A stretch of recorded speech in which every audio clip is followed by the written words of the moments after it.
Hello, everybody. This is Preston Polter here at Pocket Jacks Comics, and I'm here to talk about the culture war. I know what you're thinking.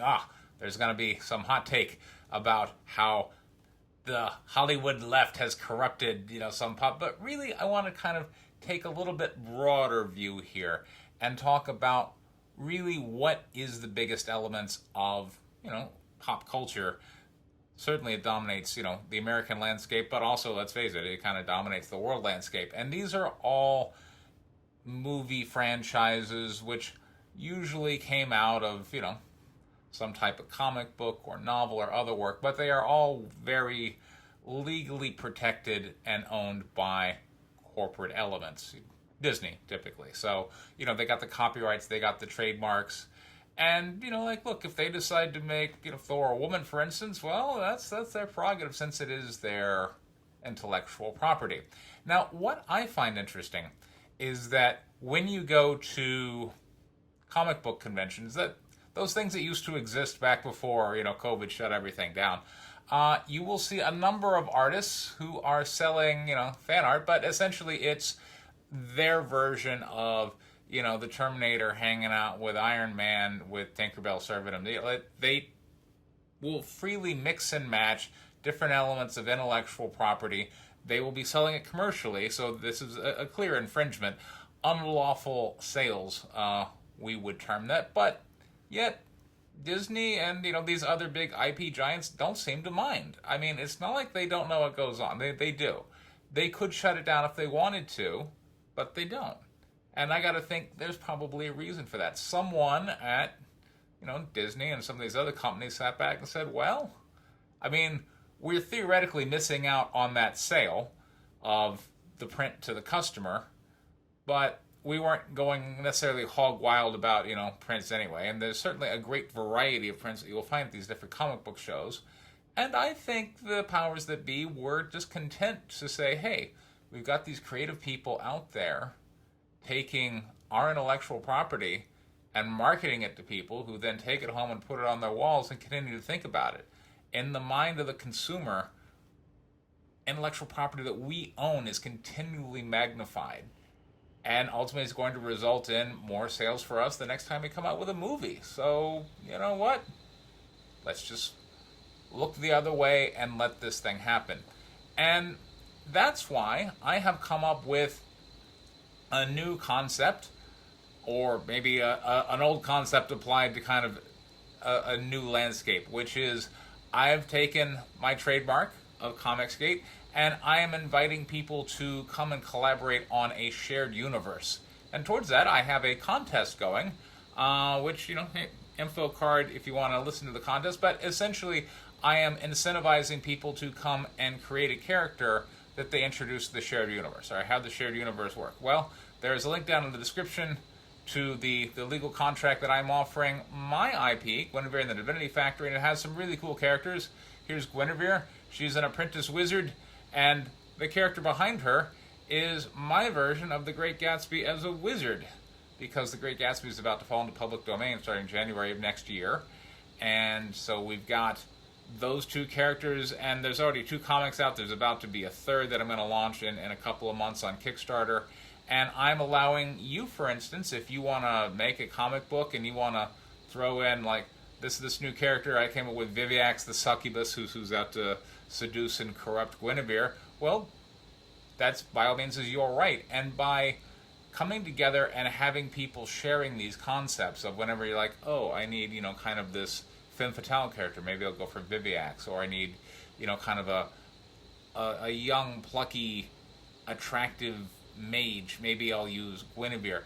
By using and referencing each other's work, we're able to kind of better provide continuity and build our own kind of shared platform that continually builds up in the mind of the consumer base. So I think it's a pretty cool idea.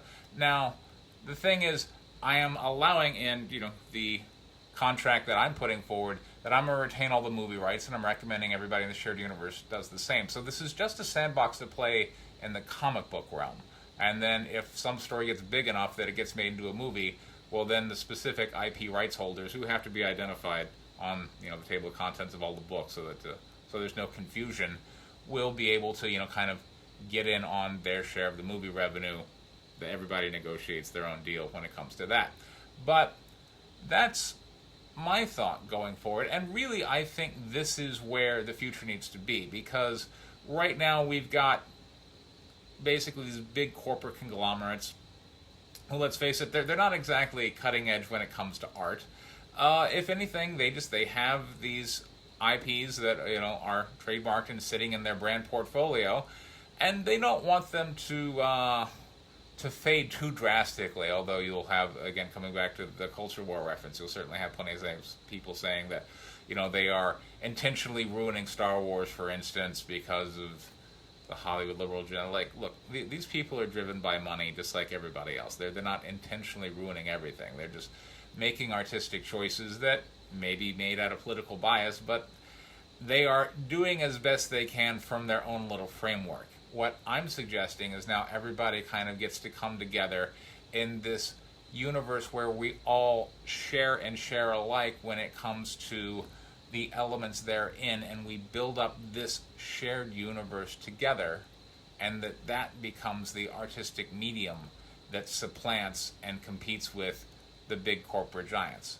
Now, when it comes to comic books, that's where the small plucky band of rebels really has kind of an advantage, because you got Marvel and DC, but Marvel and DC, they are stuck to this old distribution method of, even DC recently said, well, maybe not diamond distribution, so they went with another distributor where they raised their prices and further squeezed the local comic book market. So they're not using the crowdfunding platforms that I've successfully raised money on. Got 7 books now, coming up on 8 when Guinevere 3 comes out, and they're not really embracing kind of the media of the future. So I believe that this is just going to grow. I've had other people say, Preston, this shared universe idea, this is going to outlive you. And I think it might.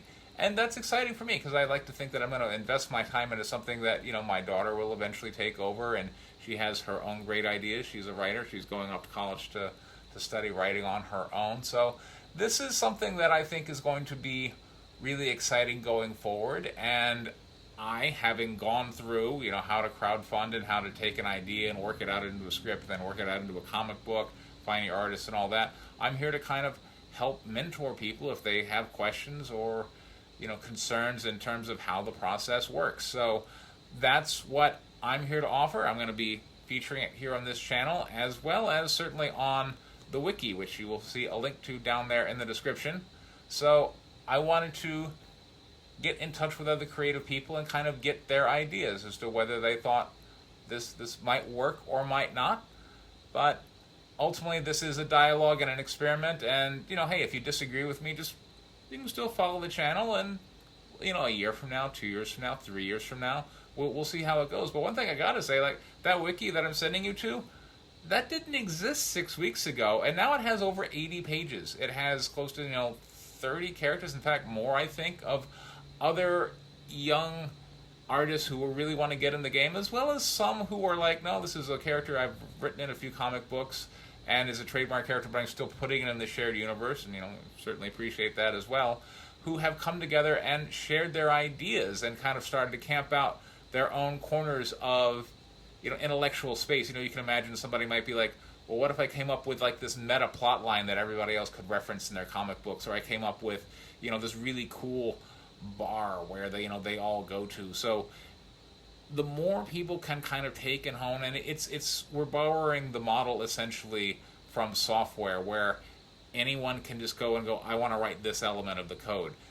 That's what we're doing, except we're writing an element of this IP shared universe that we're then intending to market through comic books to everybody. So I'm encouraging everybody to come forward. Again, monitor this channel, subscribe, and check out the wiki. I think you'll find a lot of exciting ideas there that are done by people, not so different than yourself. So keep your eyes focused here. I think you're going to see a lot of exciting stuff. This has been Preston Polter with Pocket Jacks Comics. Thank you very much for your time.